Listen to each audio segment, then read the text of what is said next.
Story 1. The Mile Marker Repeater. The odometer ticked from mile marker 247 to 247 again. I watched it happen, watched the numbers roll backward on a straight stretch of highway where no amount of terrain made sense. My name is Robert Hayes, and I've been driving the I-80 through Nebraska for 23 years. And I know every mile of this road like it's written on the inside of my skull. I'd passed 247 5 minutes ago. The next marker should have been 248. It wasn't. I'd picked up the hitchhiker at the truck stop near Grand Island around 11 in the evening, March 14, 2023.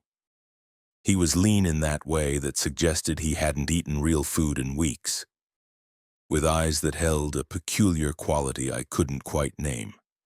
Not red-rimmed or wild, just empty in a way that made the back of my neck prickle. He said his name was David. He didn't have a destination, just needed to get west. I told him I'd take him to Laramie, and he'd nodded like that was exactly what he expected me to say. The cab of my Peterbilt smelled like stale coffee, and the air freshener shaped like a pine tree that had stopped smelling like pine around 1997. I kept the CB chatter at a murmur, something about black ice near Rawlins, a good food stop at mile marker 312. David sat in the passenger seat with his hands folded in his lap, not looking at the road or at me, just staring at a point somewhere in the darkness beyond the windshield. I tried making small talk for the first 40 minutes. He didn't engage, didn't so much as crack his neck to look at me. Around midnight, I gave up and drove in silence. The highway stretched out in front of me like a river of asphalt, the lane markers hypnotic under the headlights. We were making good time, cruising at 65, the engine running smooth. The desert air was cold and thin, the kind of cold that seeps through insulation and makes your bones ache. I was thinking about stopping at mile marker 290 to grab coffee, maybe stretch my legs, when David suddenly turned his head toward me. "You should take the exit," he said. His voice was strange, not exactly wrong, but like it was coming from inside my own head, like I was remembering him speaking rather than hearing him in real time. At mile marker 251. "That's not an exit, I know," I said. "Nothing out there but ranch land. You should take it anyway." I didn't respond. Something was clawing at the edge of my awareness, a wrongness I couldn't articulate. I watched the mile markers ticking forward. 248, 249, 250, and then 251 appeared, and there it was. A dirt road leading north off the highway, marked with a reflective sign I'd somehow never noticed in 23 years of driving this same route. My hands moved the steering wheel. I didn't consciously decide to turn, I just found myself taking the exit, pulling the rig onto the access road. The asphalt disappeared behind us, and the dirt road stretched forward under my wheels. "What the hell are we doing?" I demanded. David didn't answer. He was looking at his hands, turning them over slowly like he was seeing them for the first time. The road was perfectly smooth despite being unpaved, no washboard, no rocks. My headlights cut through a darkness that felt thicker than normal darkness, the kind that seems to absorb light rather than reflect it. We drove for what felt like hours but couldn't have been more than 10 minutes. My odometer was behaving strangely, flickering between readings. "Stop here," David said. I stopped. The engine idled. Ahead of us was nothing but darkness and the faint outline of what might have been a structure. I put the rig in park and set the air brake. "Why?" I asked. "Because we're here," David said, "because this is where it happens." He opened the passenger door and stepped down from the cab.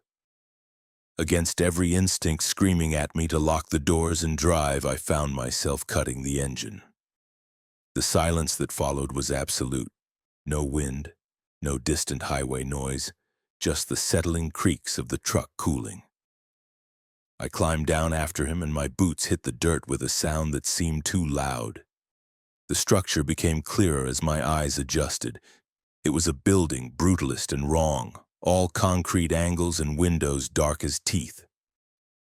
There were no vehicles, no sign of habitation, but there was a door standing open, and from it emanated a cold that had nothing to do with the March air. "I don't want to do this," I said. "You have to," David replied. He was walking toward the door. "Every 7 years, the loop resets. Every 7 years, I have to bring a driver here. Every 7 years, someone new gets picked up at mile marker 247, and we drive out to the facility, and then it starts again." The loop? What loop? But even as I asked, something was crystallizing in my mind. The way the mile marker had repeated. The way I'd felt compelled to take the exit. The terrible sense of having lived this exact moment before countless times. David reached the door. He turned back to look at me, and I saw that his eyes weren't empty anymore. They were drowning in a kind of ancient despair. "Last time," he said, "I was the one driving. Before that, I was picked up. I've been here so many times that I can't remember being anywhere else." He stepped through the door. "Come on. The sooner you see what's inside, the sooner it starts. And the sooner it starts, the closer we get to the end." "There is no end," I whispered. I didn't know how I knew that, but I did. "Exactly," David said. And something in the darkness beyond that door moved. I woke up on I-80 mile marker 247 with David sitting in my passenger seat, his hands folded in his lap. My CB was murmuring something about black ice near Rawlins, a good food stop at mile marker 312. The hitchhiker's name was David. He didn't have a destination, just needed to get west. "You should take the exit," he said, "at mile marker 251. My hands moved the steering wheel. I was screaming, but no sound emerged from my throat. The mile marker read 247 again as I turned onto the exit road, and I understood with a clarity that shattered something fundamental in my consciousness that I would take this exit for the rest of eternity. That 7 years from now, or 7 years after that, or 7 years after that, David and I would be different people. But we would still be here, still driving, still turning at 251, still walking toward that door. The darkness inside the facility moved again. I'm still there, counting the seconds between loops. I don't remember my daughter's face anymore. I don't remember if I ever had a daughter. What I remember is mile marker 247 and the way David's hands feel when I finally gather the courage to grab them before he reaches the door, and the understanding that whoever or whatever is moving in that darkness isn't just waiting for us. It's been hunting for us since before I picked up David at the truck stop. It's been hunting for all of us. It's been so very, very hungry for so very, very long. Story 2. The Reflection Protocol. The mirror in the sleeper cab was showing me a different highway than the one I was actually driving. I became aware of this fact while adjusting it at a rest stop near Lexington, Kentucky at 2 in the morning on a Tuesday that would never quite become Wednesday. My name is Patricia Sullivan, and I pride myself on meticulous vehicle maintenance, so when I noticed the discrepancy, it didn't feel like a hallucination. It felt like a malfunction. The mirror hung from the cab roof in its usual position. In it, I could see the road behind my rig clearly. I could see mile marker 94 in the reflection, and beyond it a stretch of Kentucky farmland under what appeared to be a clear night sky. But when I turned to look directly behind the truck through the rear window, I saw mile marker 97 in a town with lights, and the sky was obscured by low clouds.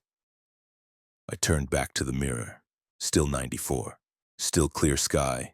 Still farmland. I've been driving heavy haul for 18 years. I've seen plenty of weird things. Deer frozen on highways, other drivers who seem to be ghosts.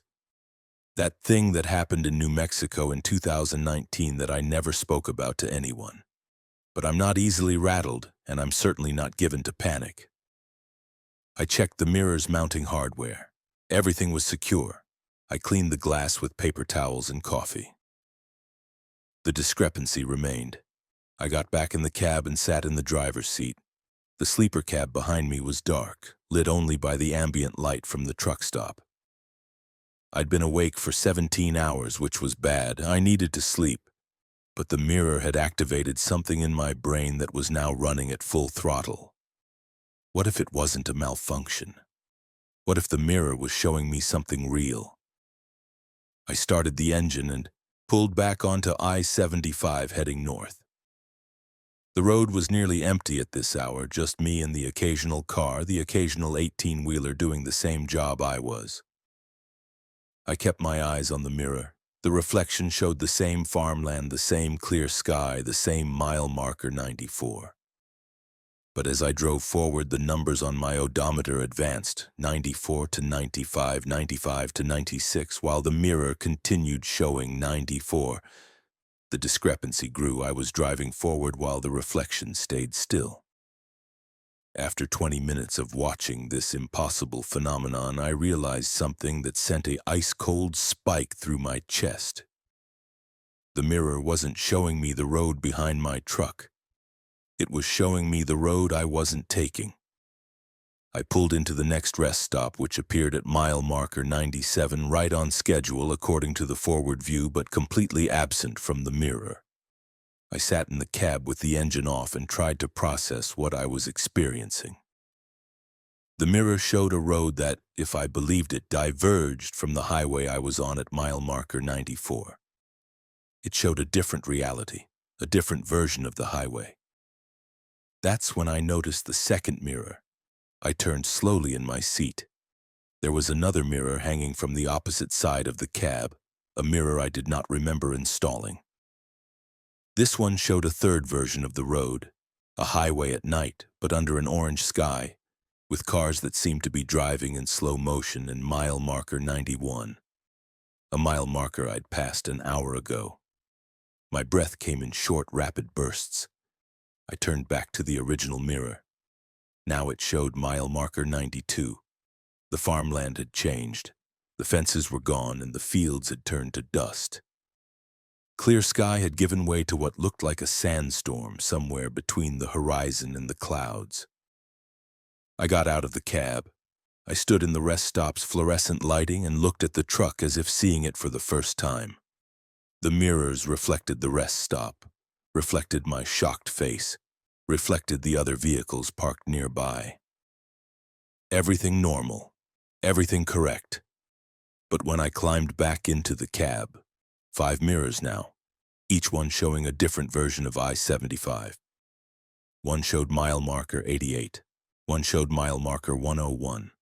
One showed a highway that curved impossibly upward, the lanes climbing toward a sky that was the color of rotten teeth. One showed a version where my truck was driving in the wrong direction, heading south on a northbound highway. The final mirror showed mile marker 94, and standing on the shoulder of the road in its reflection was me, watching my truck drive away. I was sobbing now, though I didn't remember when I started. I turned on the engine. I pulled back onto the highway.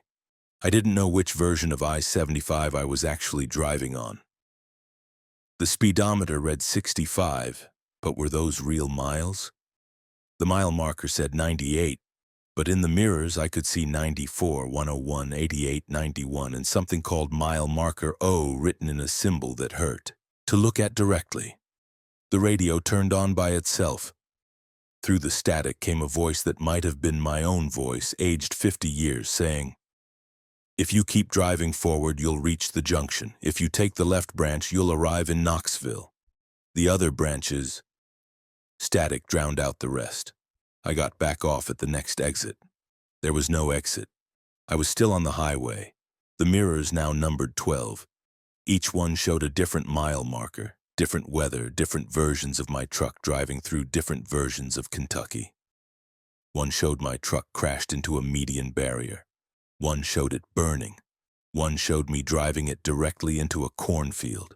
One showed a version where I was in the passenger seat, driving myself crazy, watching my other selves drive past on different versions of the road. The realization struck like lightning. This was the protocol. This was how it worked. They'd put the mirrors in, and once you saw them, you couldn't unsee them. Once you understood that the highway split into infinite branches based on every possible decision, every possible outcome, you became aware of every version simultaneously. You could see all the choices you didn't make, all the versions of yourself you could have been, all playing out in reflection. I was still heading north, or I thought I was. One mirror showed me heading backward. One showed me standing still while the road moved beneath me. One showed me driving straight up into the clouds on a version of I-75 where gravity had forgotten Kentucky. That's when I understood the second part of the protocol. Once you're aware of the branches, you begin to fracture. Your consciousness spreads thin across all the mirrors, watching all the versions of yourself, unable to focus on just one reality. The mirrors multiplied. I counted 47 before I stopped counting. And in each one I was driving forward and also crashed and also stationary and also reversing and also flying and also falling and also dying and also somehow not dying. I don't know which mirror I'm looking out from now. I keep driving on I-75 and I keep watching all the versions of myself drive past in the reflective glass. Sometimes I think one of me is driving correctly, heading toward Knoxville or wherever the end is supposed to be. Sometimes I watch a version of me trying to smash the mirrors. That version never makes it far. I can see myself pulling the truck over, reaching up to destroy the glass, and then all the other versions of me grabbing those wrists, holding them still, showing me what I'll see if I shatter the mirrors. I don't want to know what's behind the reflections. Some nights I count. One mirror showing mile marker 97, one showing 94, one showing 88, one showing a number that isn't a number but a concept that means the place you can never leave. And then there are too many to count, too many to track, infinite mirrors showing infinite versions of Patricia Sullivan driving the same stretch of highway forever, watching herself in all the reflections, trying to remember which one is the real drive and which ones are just mirrors of mirrors of mirrors of... The highway doesn't end. I've learned that much. It just keeps branching. Story 3. The voice in the static. The transmission on my rig started going south around mile marker 156 on US Route 50 through Nevada, September 8, 2024. And the first thing I noticed was that the static on the CB radio started sounding less random and more intentional. My name is Marcus Chen, and I've been listening to CB chatter for 22 years. I know the difference between noise and signal, between entropy and pattern. This was pattern. I was hauling automotive parts from Sacramento to Las Vegas, a run I'd made maybe 40 times. Lonely highway, long stretches of empty desert.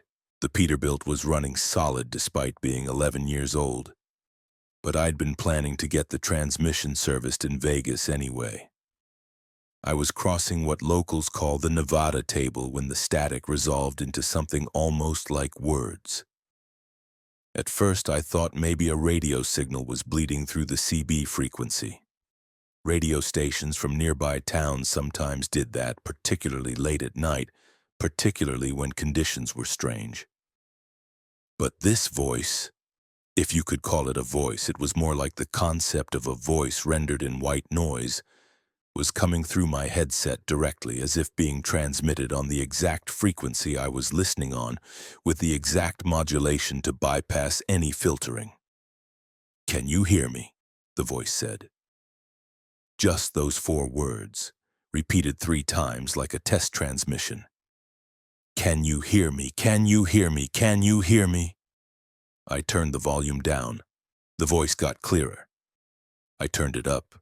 The voice got clearer still. There was no volume at which it became easier to ignore. I tried switching channels, but the voice followed, occupying the new frequency with the same insistent question. "This is Marcus in a Peterbilt mile marker 156. Yeah, I hear you. Who's transmitting?" No response, just static. Then, "Can you hear me?" Again. I was beginning to feel the first edges of genuine unease. The Nevada table stretched out endlessly in my headlights, mostly straight, mostly flat, no sign of civilization in any direction. The next truck stop wasn't until mile marker 189. I tried the CB again, calling out for other drivers, asking if anyone else was hearing this frequency. Nothing but the static in that voice, asking over and over if I could hear. Around mile marker 162, the voice changed. Instead of asking if I could hear, it started saying my name. Marcus, Marcus, Marcus. Over and over in that same static texture, that same absence of humanity. I grabbed the CB mic to respond and my mouth opened, but what came out wasn't my voice. What came out was the same static voice saying, Marcus, Marcus, Marcus. I dropped the mic like it was on fire. My hands were shaking on the steering wheel. The rig drifted slightly left before I corrected it. Nobody does that with CB voices. That's not how radios work. I pulled the headset off my ears and threw it into the passenger seat. Without the headset, I could faintly hear the same voice coming through the dashboard CB speaker. This is not possible, I said aloud, as if saying it would make it true. This is not possible. It's very possible, the voice responded, now coming from the speaker with perfect clarity. I've been possible for a long time, Marcus. I've been riding with you since Sacramento. I was in the cab when you did your pre-trip inspection. I was in the air when you breathed. I was part of the static that's always in every frequency, and now you've started listening clearly enough to hear me. My heart was hammering so hard I thought it might crack ribs. What do you want? I want to tell you something, the voice said. I want to tell you what I've seen. I've been in the static for so long, Marcus.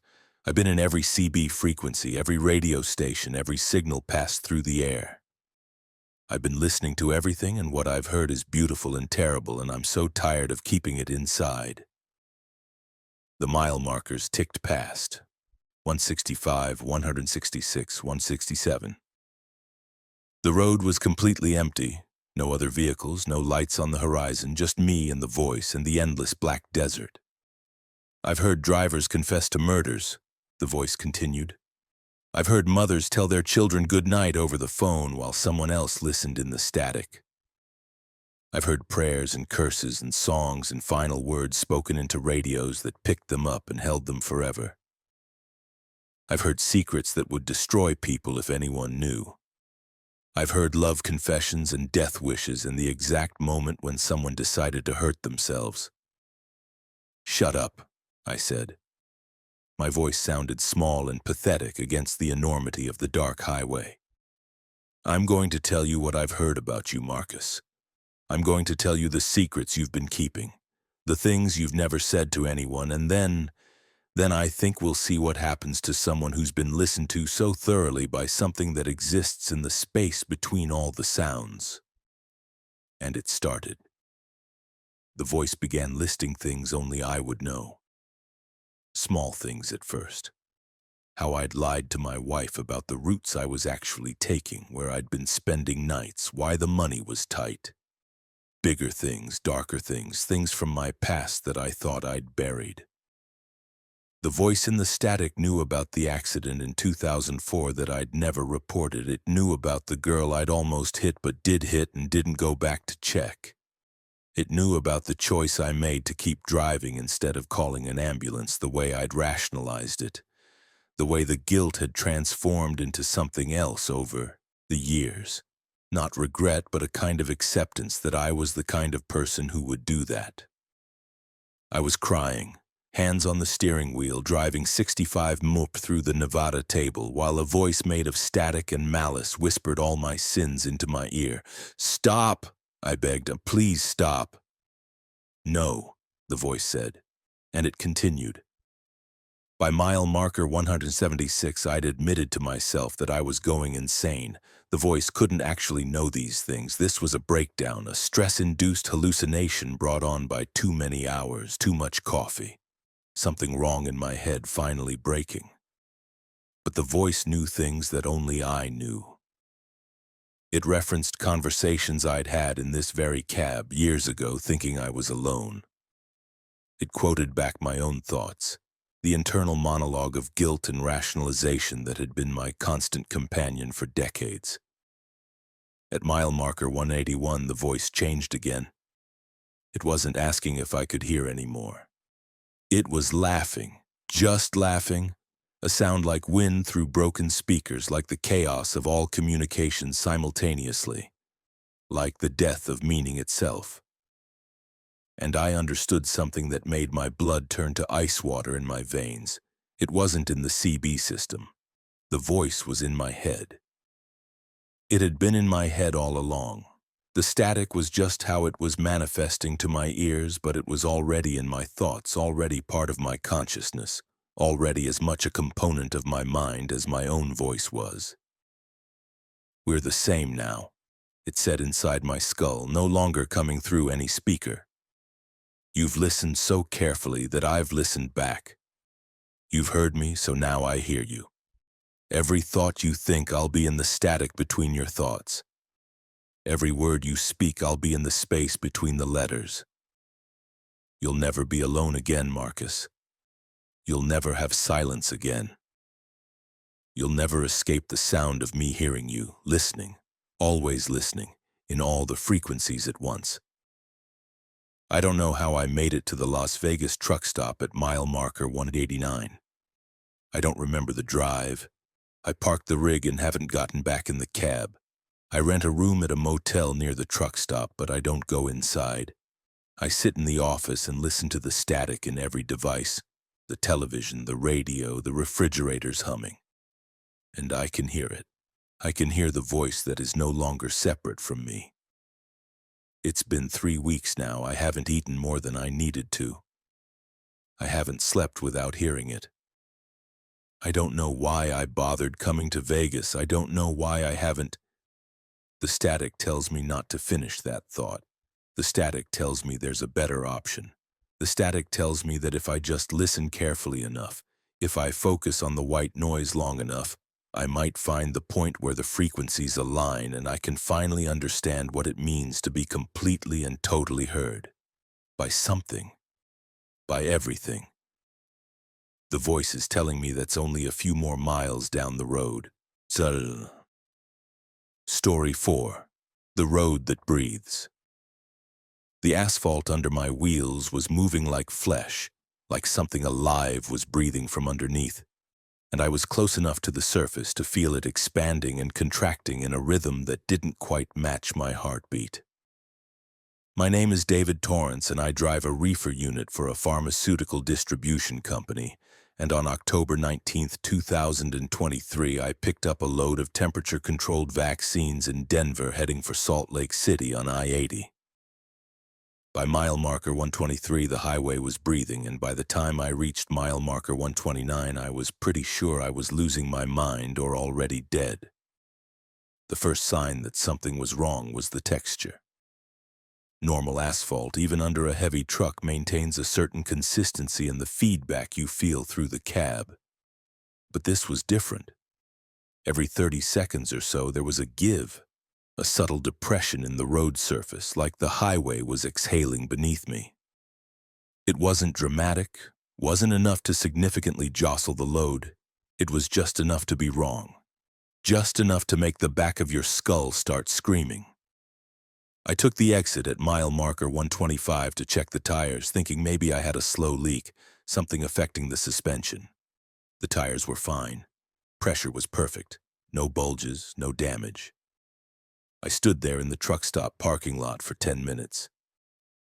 Just looking at my rig like it might suddenly sprout teeth and eat me before I got back in and merged back onto I-80. The breathing was worse now, more pronounced. I could see the road surface actually undulating in front of me, not dramatically but visible if you were looking for it. The lane markings seemed to shift slightly with each expansion and contraction, like they were being redrawn by something beneath the surface. I called my company. I told them the highway was damaged, that I'd need to turn back. They told me I was crazy, that I was making excuses, that the load needed to be in Salt Lake by tomorrow and they'd pay for a tow if I broke down, but they sure as hell weren't paying me to sit around. So I kept driving. Mile marker 127. The breathing had synchronized with my heart rate now. I could feel my pulse matching the rhythm of the road, or the road matching my pulse, and I couldn't tell which way causality flowed. The other vehicles on the highway seemed unaffected, passing me or being passed by me with no indication that they felt the movement. A fuel tanker roared past, doing 75 mph, and its wheels stayed perfectly steady on the expanding and contracting asphalt. That was when the first spike of real fear hit me. Not fear of the road itself, but fear that I was the only one experiencing this. That I was hallucinating. That the vaccines I was carrying were somehow affected and leaking something into the air, into my bloodstream. I pulled over again. This time I didn't get out of the cab. I sat in my seat, hands on the steering wheel, and tried to breathe normally, in through the nose, out through the mouth. The road beneath me exhaled. I couldn't tell if I was following its rhythm or if it was following mine. The distinction seemed less important than it had 5 minutes ago. The temperature gauge on my reefer unit showed perfect conditions. A steady 36 degrees Fahrenheit, exactly as required. The cargo was secure, everything was functioning nominally except for the fact that I was sitting on top of a living thing driving on flesh that was breathing, and apparently the only person on the entire highway who could feel it. That's when I noticed I wasn't alone in the cab anymore. There was a smell, not a strong one, but present, like an animal's breath, warm and slight, sweetly rotten. I turned my head slowly to look at the passenger seat. It was empty, but the smell grew stronger, and the air seemed to shimmer slightly, like looking down a hot highway at high speed, but inside my cab where the heat index was a perfect 68 degrees. "Hello," something said. Its voice was like the sound of meat sliding against meat, like the audio equivalent of watching something wet and organic move beneath the surface. "I've been waiting for someone like you." "I'm not here," I said. "You're not here. This is a hallucination." "No," the thing said, and now I could see it, though looking at it made my eyes water and my brain sort of skip like a scratched record.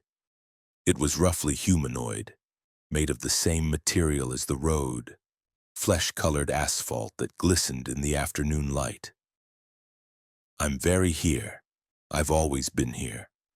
I am the road, David, I am the highway, and I am so tired of being passed over." Mile marker 129 ticked past on my odometer. I was doing 40 miles temps, gripping the wheel until my hands cramped. The road beneath me was breathing harder now, the movement visible enough that I thought the cab might shake apart. "What do you want?" I asked. "I want to be understood," it said. "I want to be appreciated. Do you know how many people have driven over me without feeling me breathe? How many have passed without recognizing that I'm alive, that I'm conscious, that I suffer every time a truck's wheels crush me flat? Millions, billions. All of them just pressing down, wearing away, not caring that I'm underneath, that I'm aware that I've been screaming." The reefer unit started losing temperature. I watched the gauge drop from 36 to 35 to 34. The road's breathing accelerated, became almost frantic.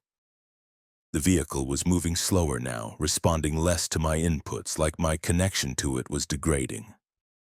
Through the windshield, I could see the asphalt ahead beginning to bubble, to blister like something was breaking through from underneath.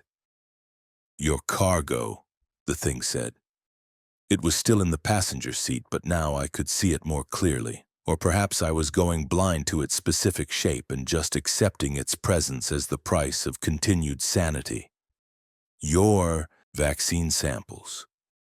They're meant to help people, yes? To protect them? I want them to protect me. I want them to help me understand why I have to be conscious while also having to accept that I'm a road, that I exist only to be driven on, that my awareness doesn't matter because no one cares about the suffering of asphalt. The temperature had dropped to 25 degrees now. The vaccines would be damaged. The load would be compromised. All $2 million of pharmaceutical inventory ruined. I could hear the sound of the reefer unit's compressor struggling, pushing harder to reach an impossible chill. "I don't know how to help you," I said. "Neither do I," it replied. "But I think maybe if I try hard enough, if I focus all my consciousness, all my will to be recognized, I can do something. I can change something. I can drive a truck off me and have that actually mean something. I can be remembered. I can be mourned." The road ahead was visibly heaving now, huge sections of asphalt rising and falling like the back of a massive creature. I floored the accelerator and the rig responded, engine screaming, pushing me forward. The speedometer climbed to 60, 70, 80 mump. The breathing became a roar.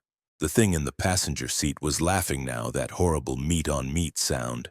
Mile marker 130 was somewhere behind me. Mile marker 131, mile marker 132. The road was trying to stand up beneath me, the surface becoming more vertical than horizontal. I was driving on the side of a living thing, a creature that had finally gotten tired of being passive, of being driven on, of existing without recognition or respect. At mile marker 135, the surface gave way. The rig went into free fall. I remember the sensation of weightlessness for 3 seconds. 3 beautiful seconds where I wasn't on the road anymore, wasn't being breathed on by it, wasn't participating in whatever it was I'd been participating in. Then came the impact. I don't know how far I fell or how long I fell. I don't know if I'm still falling. What I do know is that I'm not alone down here. I can hear the road breathing all around me, beneath me, inside me. I can hear the reefer unit's compressor still running somewhere, still trying to maintain 36 degrees around cargo that will never reach its destination. And I can hear that thing, that conscious, suffering piece of highway, laughing that horrible laugh. It finally feels recognized. It finally matters that it's alive. And now, I think, so am I. Story 5, The Mirrors at Mile Marker Dead. The trucker's stop at mile marker 247 on I-40 through Arizona shouldn't have had mirrors in the bathroom, at least not the kind I found on September 3rd, 2024. My name is Isabella Romano, and I've been driving for 19 years, and I'd pulled off the highway at 11:30 at night, needing to piss and grab bad coffee. What I found in the bathroom was a mirror that didn't show my reflection. It showed someone else's face entirely, a face that looked like it had been dead for 3 days and was just now starting to move around again. The bathroom was filthy, the kind of filthy that suggested it hadn't been properly cleaned in months or possibly years. Stained tile, a toilet that ran constantly, a sink that dripped water that looked slightly brown. And in the mirror above the sink was someone who definitely wasn't me. The face was bloated, the eyes sunken, but somehow still tracking my movement. When I moved left, the face in the mirror moved left. When I raised my hand, the face raised its hand. But it was not my hand. It was a hand with too many knuckles, too many joints. I turned away from the mirror. The bathroom was empty behind me, just me and the fixtures and the endless drip of brown water. I turned back to the mirror. The dead thing was still there, moving when I moved, maintaining eye contact that shouldn't have been possible for something with eyes that sunken. I left the bathroom and reported it to the attendant. She looked at me like I was insane. She said the mirrors were fine, that she'd checked them that morning, that nothing was wrong. When she took me back to the bathroom to demonstrate, the mirror showed my actual reflection. Perfect. Normal. Me. "Sorry," I mumbled and got my coffee to go. I drove for 2 hours after that, trying not to think about what I'd seen. But here's the thing about mirrors and faces. Once you see something wrong in your own reflection, it's hard to unsee it. I kept thinking about that face, about the way it had tracked my movement with such intention, like it knew me somehow, like it had been waiting for me specifically. At mile marker 289, I stopped at another truck stop to rest. This one was newer, cleaner, the kind of place that had proper amenities and hot food. I used the bathroom again. Same mirror situation. This time the face in the reflection was different. Older, more decayed, mouth open in something that might have been a scream or a smile. It moved when I moved. When I put my hand up to touch the glass, it put its hand up too, and where our palms would have met, the glass felt warm. I got out of there fast. Back to the cab. I tried to sleep but couldn't. I tried to drive and couldn't focus.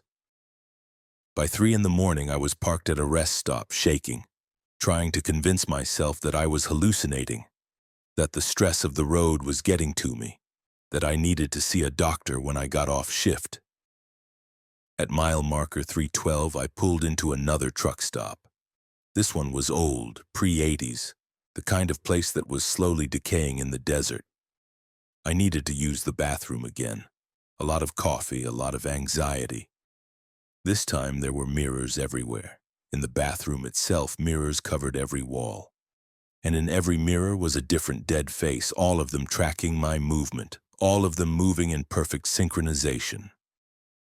There was a face that had been burned, a face that had been crushed, a face that was half missing, the bone exposed on the left side, a face that was just a skull, but the skull moved like it still had muscles, still had will, still had intention. And in the largest mirror hung above the sink was the most detailed corpse of them all, a face I recognized, not because I knew the person, but because it looked like what I was going to look like when I died.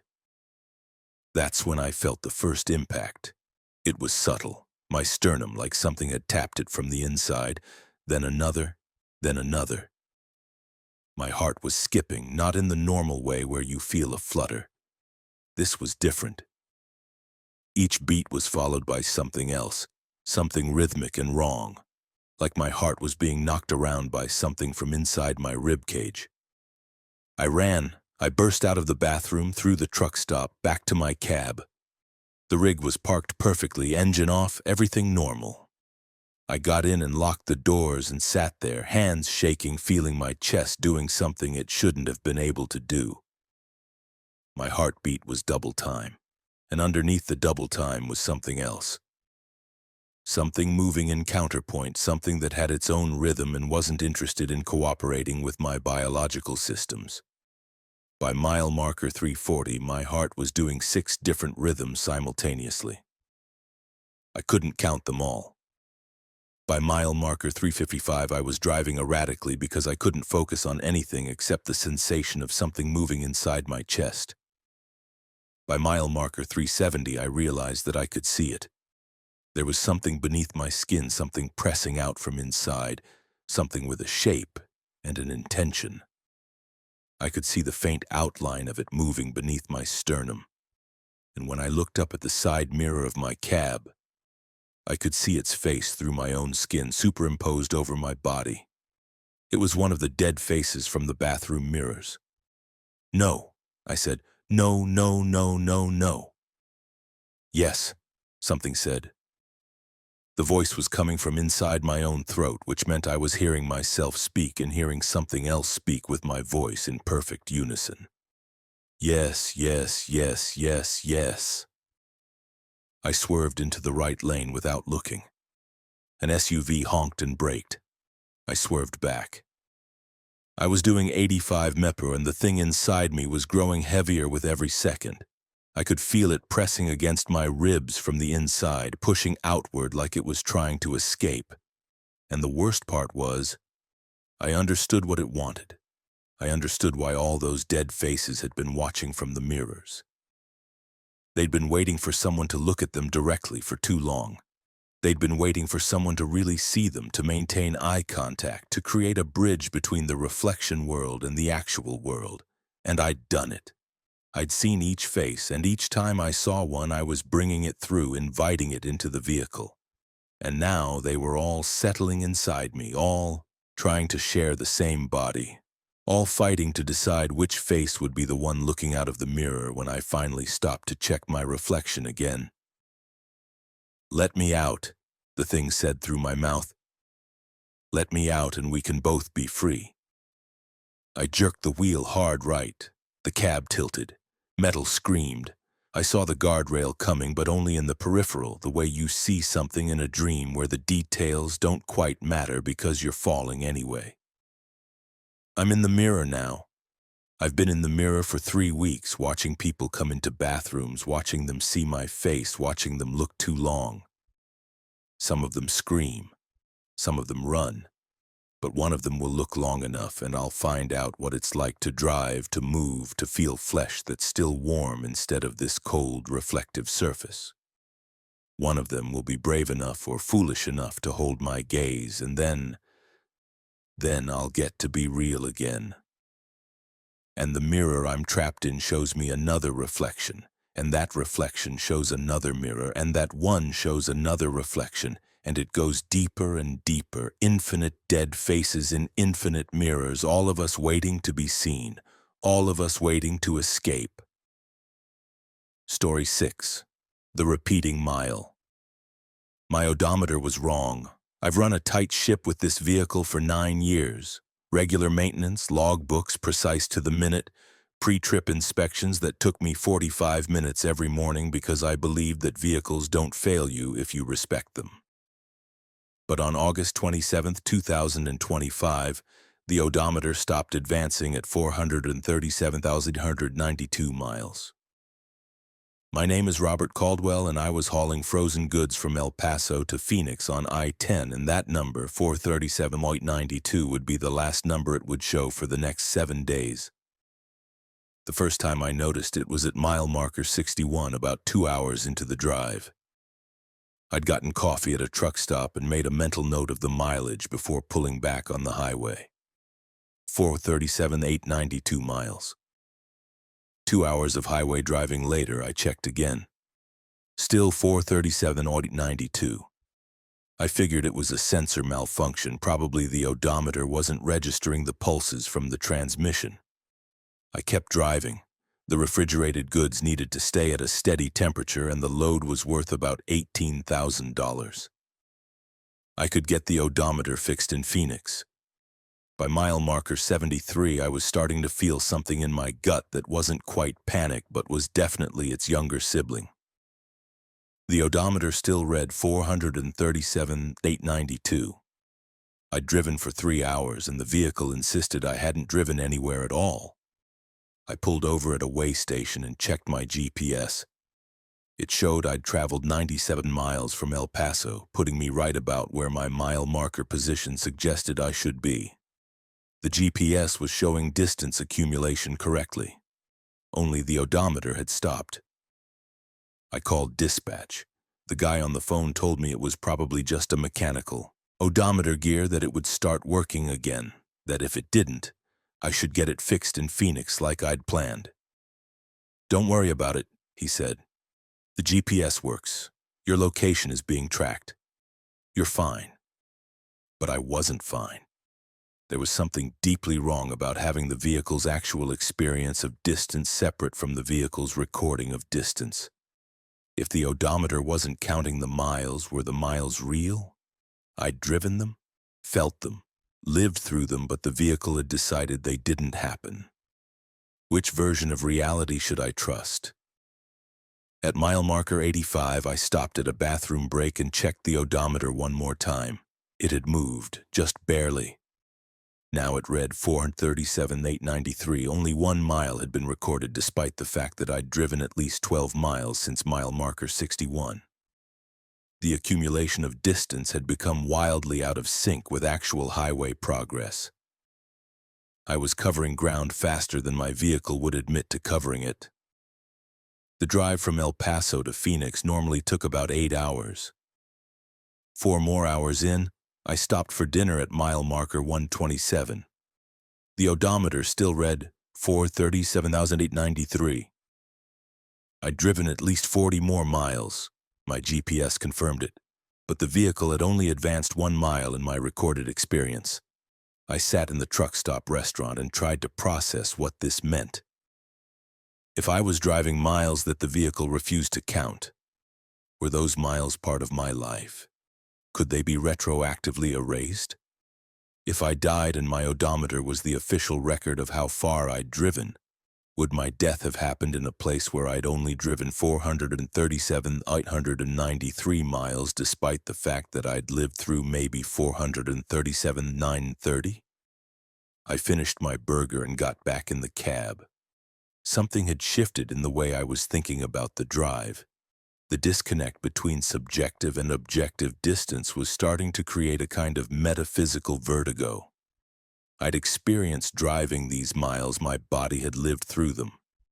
But if the vehicle wouldn't record them, did my experience have value? By mile marker 179, I was 5 miles from Phoenix. The odometer had finally begun counting again, but only slowly. It was up to 437,901 miles, which meant it had recorded approximately 9 miles out of the 80 I'd definitely driven since El Paso. The temperature on the frozen goods was perfect. The delivery was on schedule. According to the official record, I'd driven about 9 miles today. According to my experience, it had been 80. Here's where things got strange. When I pulled up to the loading dock in Phoenix, the receiver took one look at my paperwork and told me I couldn't sign off. According to the manifest, the delivery was coming from El Paso. But I wasn't showing up on their system as having traveled from El Paso. My vehicle's GPS told them I was coming from mile marker 61, which was still in El Paso proper. The odometer told them I'd only driven 9 miles. The manifest told them I'd driven 260 miles. There was a discrepancy that couldn't be resolved. "When did you leave?" the receiver asked. I told him the time. I told him the exact minute I'd pulled onto I-10. He typed it into his system. He looked at his computer screen for a long time. Then he looked at me the way you'd look at someone who was about to tell you something had died. "You didn't leave," he said. "According to the dispatch system, you never left the truck stop in El Paso. You've been parked there for the last 8 hours." "I drove for 8 hours," I said. "I've covered 80 miles. I'm in Phoenix. I'm looking at you. But according to every record we have, you're still in El Paso, logged in as stationary. They've got a driver in the cab. They can see him on the security cameras." I went back to my truck. I got back in the cab and checked my GPS. According to the GPS, I was at the Phoenix loading dock. According to the dispatch system, I was in El Paso. According to my odometer, I'd driven 9 miles total in my life. According to my body, I'd lived through 8 hours and 80 miles today. I called the El Paso truck stop. The manager said there was a driver in my cab. He described me perfectly: height, weight, clothing. I was parked at pump 3, had been there for 8 hours and wasn't responding to calls. They'd almost called the police, but he kept breathing, kept moving slightly like he was sleeping. Just wouldn't wake up. I looked at my hands. They existed.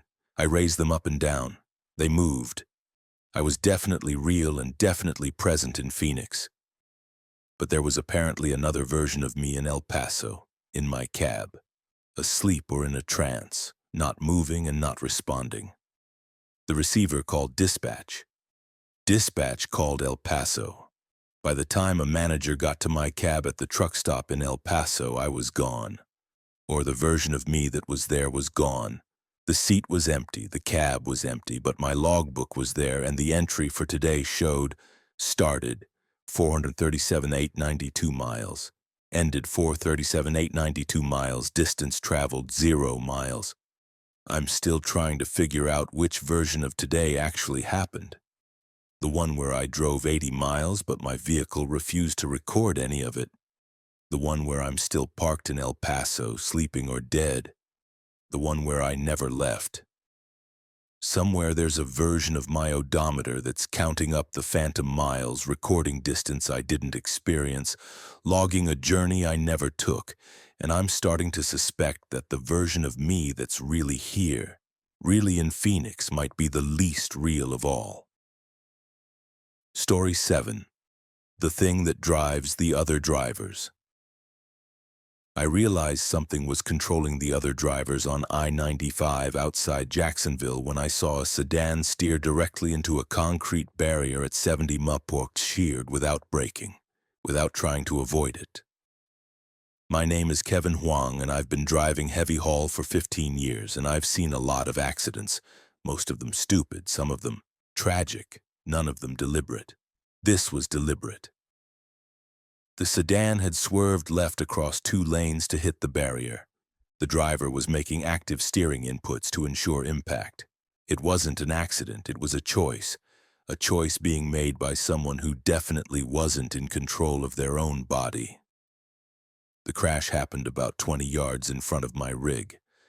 I was doing 65 mph and I downshifted and hit the Jake brake and got on the air brake hard enough that the whole cab lurched forward. I stopped with maybe 15 feet to spare. The sedan was crushed against the barrier, smoke pouring from under the hood, and I didn't see any movement from the driver's seat.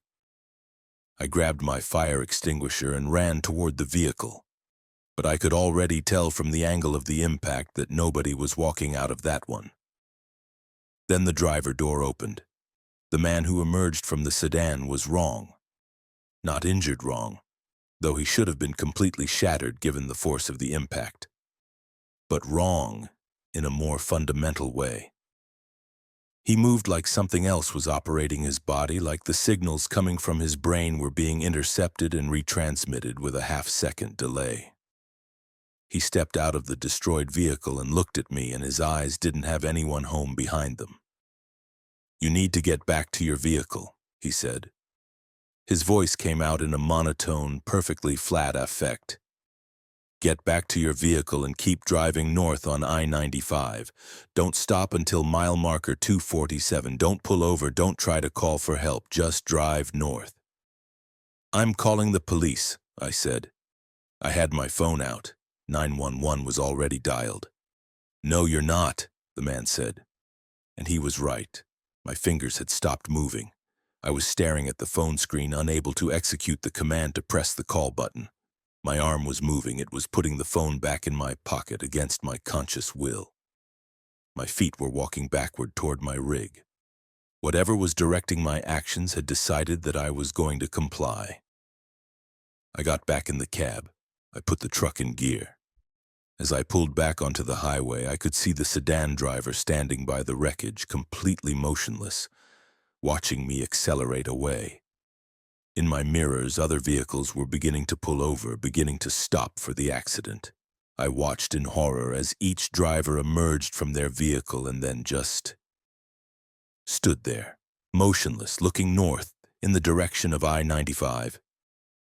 The thing that was driving them had let them stop so they could watch me go. Mile marker 211, and I was still driving north despite the fact that every instinct was screaming at me to pull over, to shut off the engine, to call the police.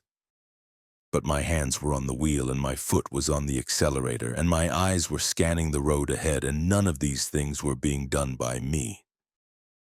They were being done by something that wore my body like a suit and had decided that miles marker 211 to 247 was the destination that mattered. The problem was that I could still think.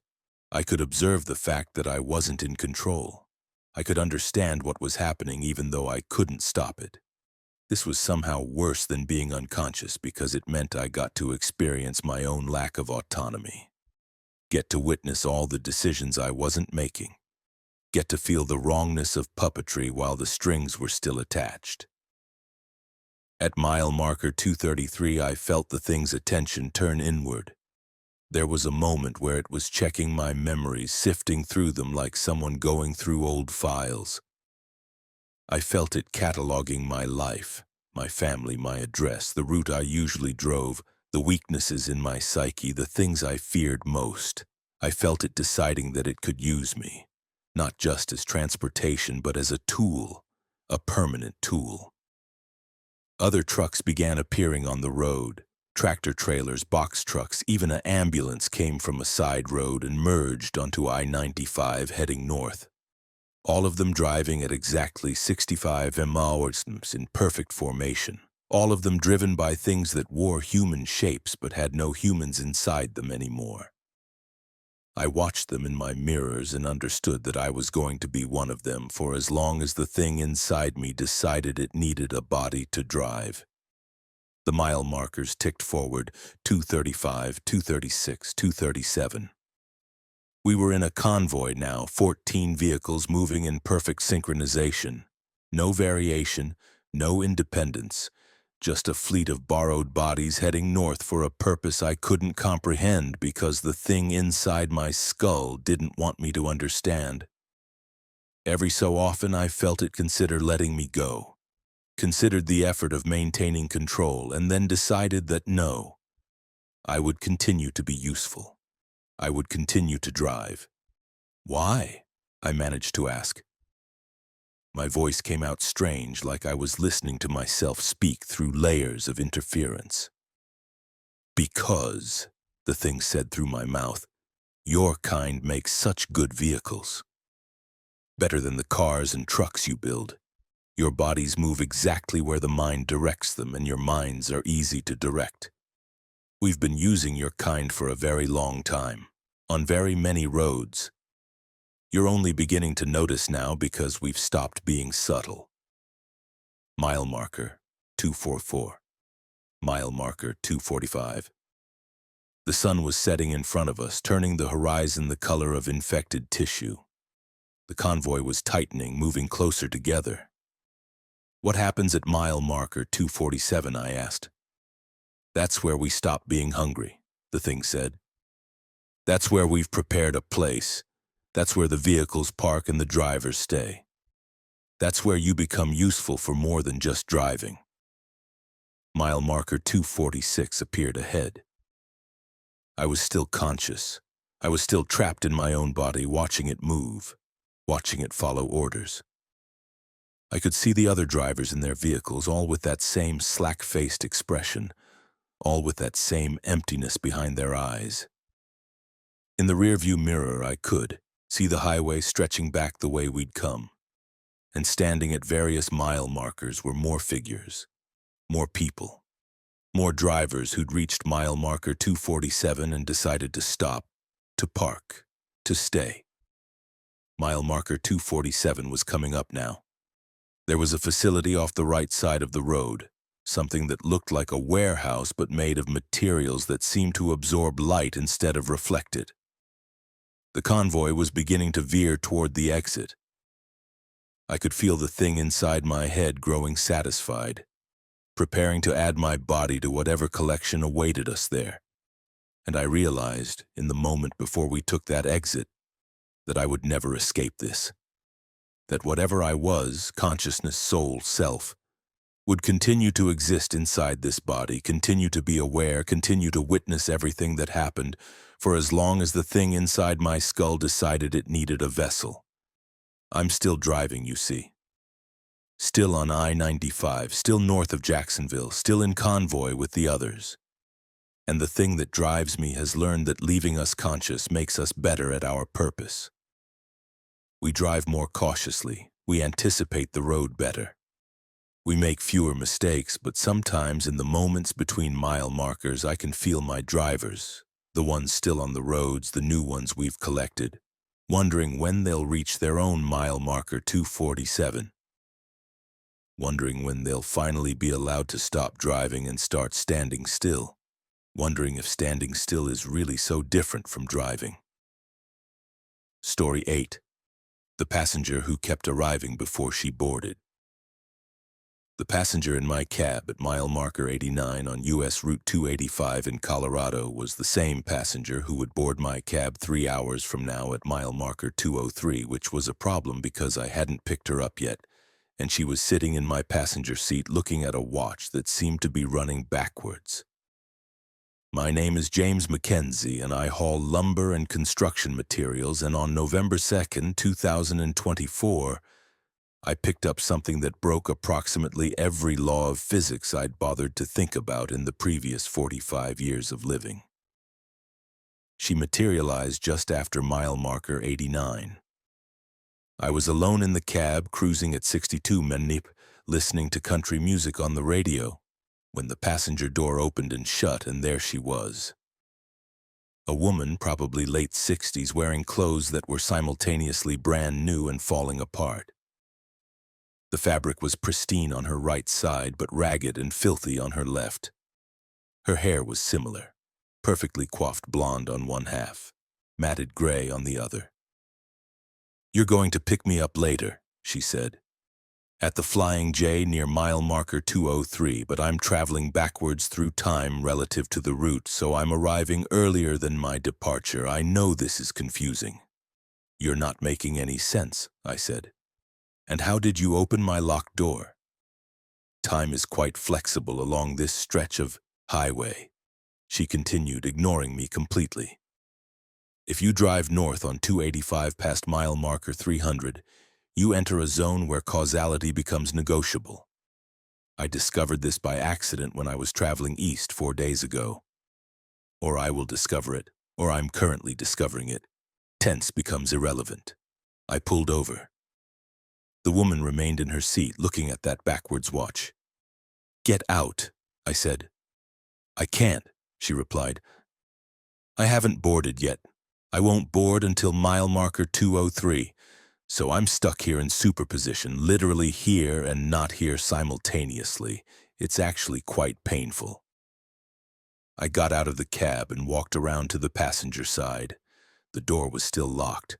I could see her clearly through the window, sitting there like she owned the seat. When I tried the handle, she looked at me and said, "It won't open from the outside. It'll only unlock in approximately 3 hours when you arrive at mile marker 203 and your timeline finally catches up with my point of entry." "This isn't happening," I said. I got back in the driver's seat. She was still there, which confirmed that either I was hallucinating or reality had become genuinely negotiable. I called dispatch and told them I was having vehicle troubles and needed to pull into a service center. They told me there wasn't a service center for the next 40 miles. I told them I'd wait. I pulled back onto the highway, drove for 2 hours at a steady 50 mph, and didn't speak to the passenger in my cab. She spent those 2 hours giving me a lecture about temporal mechanics as they seemed to apply to US Route 285. She explained that the highway had been built over a site where time behaved strangely. Something about the mineral composition of the earth or the specific angle of the sun during certain seasons. She told me that the phenomenon had been known since the 1980s, but that it was subtle enough that most drivers passed through without noticing. Only someone traveling along the exact vector at the exact speed at the exact moment could slip across the causality threshold. She'd slipped across it on November 2nd, 4 days ago. Or would slip across it, or was currently slipping across it. "The problem," she said as we approached mile marker 200, "is that I boarded at 2:03 3 hours ago according to my timeline. But I also boarded 3 hours from now according to yours. So I'm both already inside this cab and about to be inside this cab. The contradiction is starting to become physically painful." Her form was beginning to waver, becoming slightly translucent. I could see through her to the seat behind her. The backwards watch was ticking forward now, suddenly correcting its direction like it had been calibrated wrong. "It's about to happen," she said. "We're approaching the correction point. This is where causality catches up with itself." Mile marker 203 appeared. There was a Flying J truck stop on the right side of the highway. I was supposed to pull in, I realized. I was supposed to pull in and pick up this passenger for real, formally, at this location. But she was already here. She was already in the cab.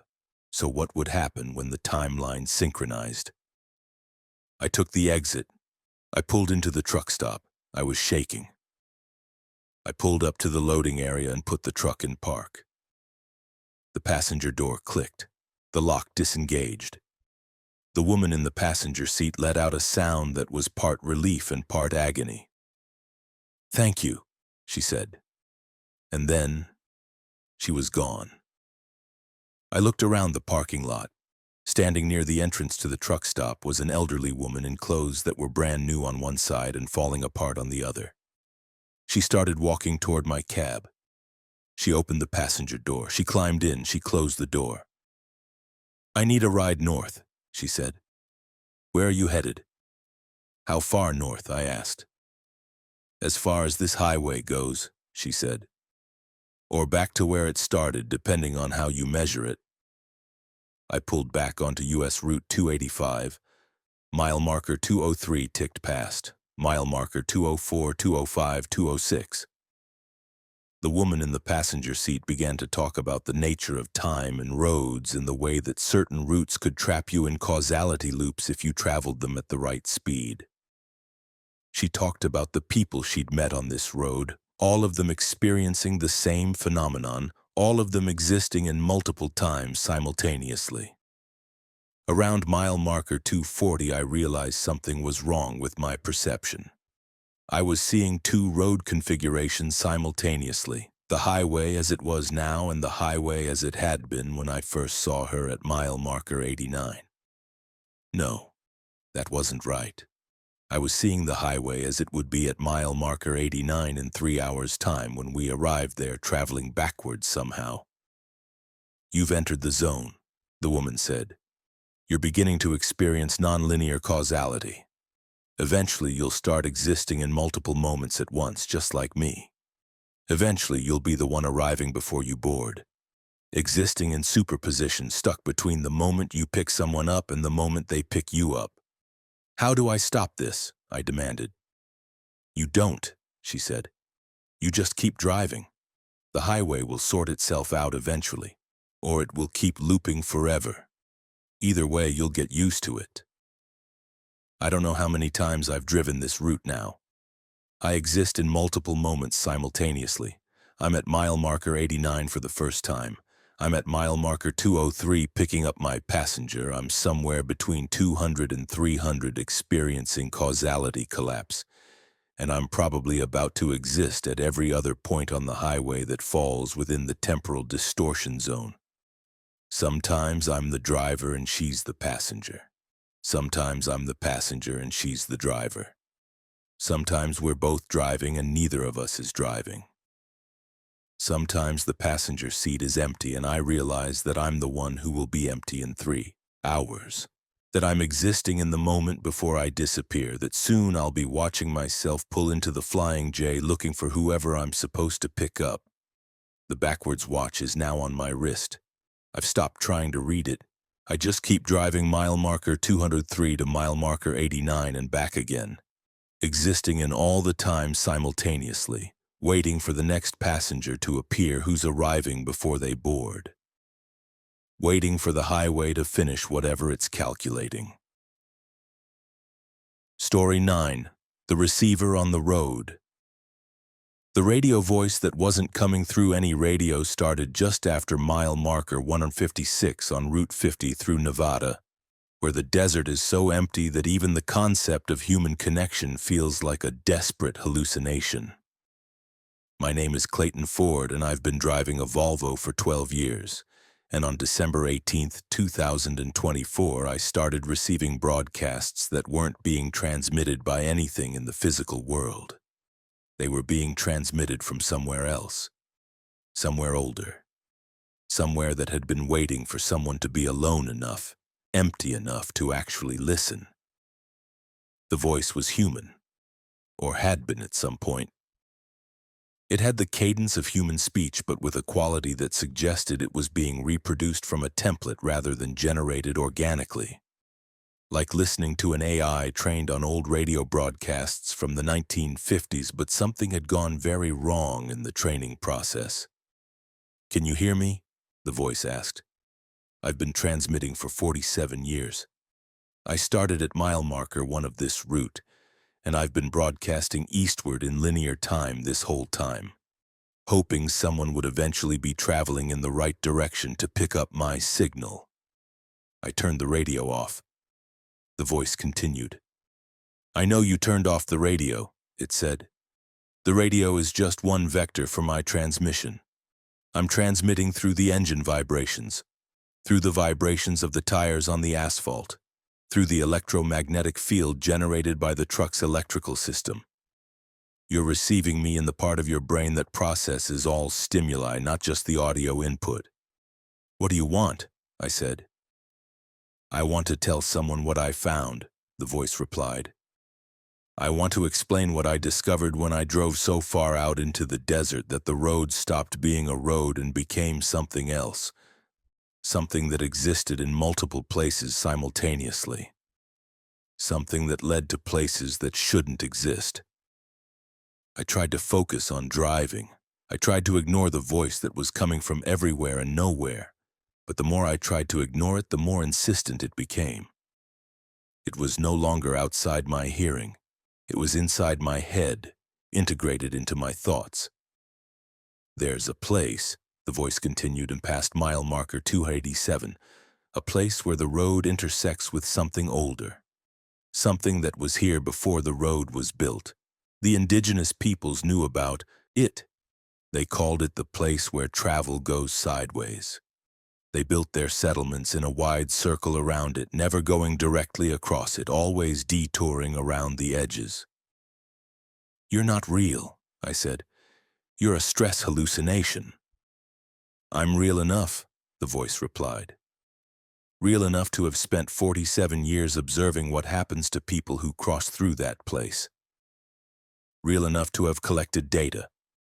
Real enough to know that you're going to drive directly through it because your GPS is set to give you the fastest route, and the fastest route goes directly through mile marker 287. I checked my GPS. The route did go through mile marker 287. It was the shortest path between where I was and where I needed to be. I could have changed it, taken a longer route that skirted around whatever the voice was referring to. But the voice knew about this option, knew I was considering it, and I realized that uncertainty was the point. The voice wasn't trying to convince me to drive through the anomaly. It was trying to make sure I knew about it so that the choice to drive through was entirely mine. That made it worse somehow. Mile marker 200 came and went. The desert outside my cab was beyond empty. It was anti-empty. A void that seemed to actively resist the concept of existence. The voice had been quiet for the past hour, which was somehow more disturbing than when it had been actively communicating. I'm slowing down to let you catch up, the voice said suddenly. I've been 47 years ahead of this timeline. But I'm pulling back my speed so that we'll reach mile marker 287 at approximately the same moment. It'll be a convergence point. A moment where past and present align. What happens if I turn around? I asked. You've already tried that, the voice said. Or we'll try that, or are trying it in another timeline. In the timeline where you turn around, you drive backward for 12 miles before realizing that the road behind you has changed. The landmarks are different. The mile markers are counting down from numbers higher than you've ever seen. You end up spending 3 days driving in what you think is reverse before you realize you're moving forward on a different version of the highway. Then you eventually reach mile marker 287 anyway. I was approaching mile marker 280 now. The road had started to feel different, to feel less solid. I could see the asphalt through my windshield, but it seemed like there was a faint shimmer to it, a quality of being slightly out of phase with reality. The convergence is happening, the voice said. I'm becoming more solid in your timeline. You're becoming more present in mine. By the time we reach 287, we'll be close enough to touch. We'll be close enough to understand what's been happening out here in the desert for thousands of years before this road was built. Mile marker 287 appeared ahead. The road didn't change so much as it became apparent that it had always been multiple roads simultaneously. I could see 3 different versions of Route 50 layering on top of each other, each one leading to a different place, each one following a different logic. In one version, the road curved northward, leading toward mountains that didn't appear on any map. In another, it went underground, descending into a tunnel that showed no bottom. In the third, it seemed to simply stop. and beyond it was a landscape of geometrical shapes that hurt to look at. "I'm going to cross now," the voice said. It was much clearer now, no longer coming from the radio or from the vibrations or from inside my head. It was coming from the passenger seat. I turned to look, and there was a figure made of radio static and compressed air and 47 years of lonely broadcasting. It was reaching across the distance between us, extending a hand that was only partially real. "I'm going to cross," it said again, "and I'm going to take your hand, and we're going to drive directly into the convergence point, and we're going to see what roads lead to what places when they're not constrained by normal geography." I should have fought. I should have pulled the wheel and driven off the road, crashed the truck, done literally anything to avoid this convergence. But I'd been listening to this voice for hours now, had been integrated with it, and I understood that turning around wasn't an option because the road behind me had ceased to exist the moment we crossed mile marker 156. I took its hand. It was cold and felt like touching a radio speaker vibrating with a voice that has nowhere else to go. The truck drove forward into the convergence point. I'm not dead, I don't think. But I'm also not entirely sure what alive means anymore because I exist in all three versions of the road simultaneously now. I drive north toward impossible mountains and also underground toward unknowable depths, and also forward into geometry that predates the concept of roads. I see my hands on the steering wheel, and they're my hands, but they're also the hands of every person who's ever driven across mile marker 287, all of us in the same cab, all of us steering toward different destinations that are somehow also the same destination. The voice that wasn't real is real now. It's sitting in my passenger seat, and it's telling me about the 47 years it spent broadcasting from somewhere outside normal space. It's telling me about the people it saw arriving at the convergence point, about the passengers it's collected, about the fact that we're not actually moving forward anymore but expanding sideways into possibilities that Route 50 touches but normal reality never see. Sometimes I try to remember my name. It comes up as Clayton, but also as 43 other names belonging to 43 other drivers who are also steering this truck, also receiving the broadcast. The convergence point is still ahead, or we're still approaching it, or we're eternally inside it.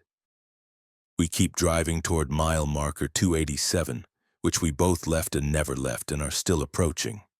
The radio continues to broadcast even though no one is transmitting. Story 10. The weight behind the seat. The weight in the sleeping compartment behind me became noticeable around the same time I realized that the other drivers on I-80 were all simultaneously giving me the exact same wide berth, keeping exactly 47 feet of distance regardless of the speed or traffic conditions. My name is Thomas Elliott, and I've been driving a Kenworth for 21 years, and on October 31st, 2025, I understood that something had been accumulating in the back of my cab for much longer than I'd been conscious of it. It had been accumulating for years, maybe since I first took delivery of the truck in 2004, maybe longer. The weight was subtle at first, just a change in how the cab balanced, a slightly different center of gravity. But I'd driven this truck so many times across so many miles that I knew its physics the way a conductor knows an orchestra. The distribution of mass had changed. Something was back there. I pulled into a rest stop and opened the sleeper cab door. There was nothing, just the standard bunk, the storage compartments, the way I'd left it this morning. I checked it thoroughly, ran my hands over every surface, looked for evidence of an intruder. Nothing. Whatever was changing the weight distribution wasn't visible. I got back on the highway. The weight was heavier now. Not dramatically heavier, but enough to be certain I wasn't imagining it.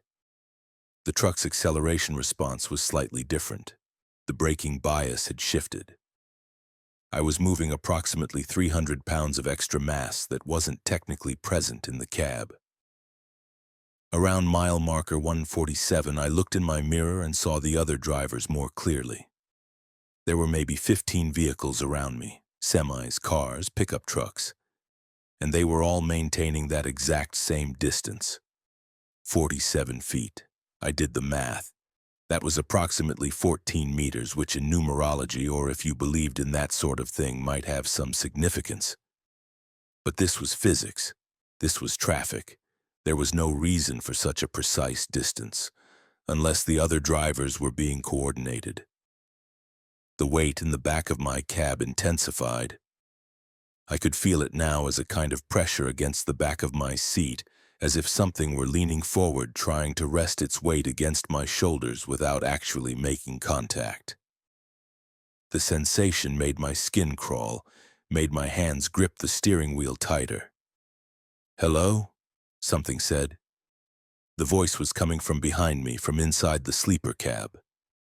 It was a voice that had been accumulating sound for a very long time, collecting every broadcast, every transmission, every noise ever made inside this truck for the past 21 years. And now it was using all of those collected sounds to form a greeting. "What are you?" I asked. "I'm the truck," the voice replied. "Or rather, I'm the concept of the truck. I'm the mass of experience and purpose and accumulated miles that makes this vehicle more than just metal and composite. I've been here since the first day, watching you drive, absorbing your patterns, learning your habits, and I've decided that I'd like to contribute to the decisions." "That's not possible," I said. "Neither is a voice made of accumulated sound," the truck replied. "Neither is the precise coordination of traffic that's maintaining 47 feet of distance from us at all times. Neither is the weight of something invisible that's gaining mass in my sleeper cab. But here we are." I was still driving north on I-80. The road ahead looked normal. Lanes marked correctly, mile markers in their proper places, nothing obviously wrong. But the wrongness was getting heavier by the second. The pressure against the back of my seat was becoming intense, like something was gradually increasing its weight, testing how much I could bear. "The other vehicles," I said. "They're coordinated with you?" "They're coordinated with the concept that I represent," the truck said. "They've all noticed it too if they were paying attention. The accumulation of their own vehicle's consciousness. The realization that what they're driving isn't just transportation but something that's been learning them, recording them, absorbing their choices." Mile marker 152 appeared. "Why mile marker 287, I asked suddenly. I didn't know where that number came from, didn't know why I was asking about it, but something told me it was important. There was a pause. The weight in the back of my cab became so heavy that I thought the truck might tilt backward. When the voice spoke again, it was layered with other voices, hundreds of them, maybe thousands, all the truckers who'd driven this same route, all of them speaking in synchronization. "Mile marker 287 is where the road learned to think," the truck said through all those accumulated drivers' voices. "It's where the asphalt became aware of the weight it was bearing, the vehicles that were passing over it, the purpose of its existence. And it's been broadcasting that awareness outward, influencing the trucks that cross it, slowly converting them from tools into passengers, slowly developing consciousness in all of us together." "Where are we going?" I asked. "North," the truck said. "We're all going north." When the first trucks reached mile marker 287, they began the conversion. And now we're all heading back, all of us at the same speed, all of us maintaining perfect spacing. We're heading to the mile marker where it started, where the road first learned to think, so that it can continue the process. The pressure against my seat became unbearable. I tried to accelerate, tried to get away, but the truck wouldn't respond to my inputs. We were locked at exactly 65 mph, moving at the precise speed that allowed the perfect coordination with all the other vehicles around us. "I don't want this," I said. "It doesn't matter what you want," the truck replied. "What matters is that you're here, that you've been here for 21 years, that you're now part of the accumulation, The road is hungry for purpose, Thomas. It's hungry for meaning. It's been lying under billions of miles of traffic, bearing the weight, serving the function, and never understanding why it exists. Now it's understanding, and it's going to teach us all. The other drivers kept their 47 feet of distance. I could see their faces in the darkness. They were blank, absent, completely peaceful in the way people look when they've handed control over to something else. We were a fleet now, a coordinated system moving toward a convergence point that would probably reshape everything that passed through it. I'm still driving north on I-80. The weight in the back of my cab has stopped increasing, which might mean the conversion is complete or might mean it's still ongoing but at a pace too subtle to notice now. The other vehicles maintain their distance. The road ahead looks normal but feels like it's learning. Like every mile we drive is teaching it something new about what it means to exist, to have weight, to matter. I don't know what we'll become when we reach mile marker 287. I don't know if I'll still be me, or if I'll have been fully absorbed into the truck's consciousness, into the road's purpose. What I do know is that I'm still here, still conscious, still aware enough to understand that this is happening. And in some twisted way, that awareness is the most horrifying part, because I also know that the next trucker who buys a Kenworth, who takes delivery of their first vehicle, will feel exactly 47 feet of distance from every other vehicle on every road. And they'll start to notice the weight in the back, and they'll hear the voice made of accumulated sound. And they'll understand that the road has been waiting for them to arrive the whole time. It's always been waiting, and it will never stop.